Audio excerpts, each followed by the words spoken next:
श्री स्वामी समर्थ. ह्या वर्षामधील म्हणजे 2025 या सालामधील दुसरं सूर्यग्रहण हे 21 सप्टेंबरला असणार आहे. आपण जर कॅलेंडर पाहिलं तर ह्या काळामध्ये जे सूर्यग्रहण दिसणार आहे ते आपल्या भारतामध्ये दिसणार नाही, पण तरीही आपण सावधानता बाळगतच असतो. मग ह्या सूर्यग्रहणासाठी जेव्हा तुम्ही हे सूर्यग्रहण पाळणार आहात किंवा जरी पाळलं नाही तरी तुम्हाला काही गोष्टींची काळजी घेणं गरजेचं आहे.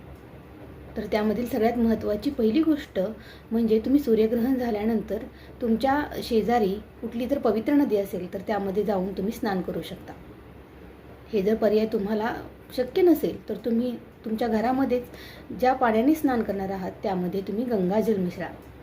यानंतर तुम्ही गरजूंना तुमच्या शक्यतेनुसार कोणतंही दान करू शकता, मग ते वस्त्रदान असेल, अन्नदान असेल किंवा अन्य कोणतंही दान. आणि यासोबतच तुम्ही जे जेवण करणार आहात त्यामध्ये तुम्हाला तुळशीपत्राचा वापर करायचा आहे, जेणेकरून राहू आणि केतूचा प्रभाव कमी होऊन आपल्या घरामधील नकारात्मक ऊर्जा जाऊन सकारात्मक ऊर्जेचा प्रभाव आपल्या घरामध्ये वाढेल. श्री स्वामी.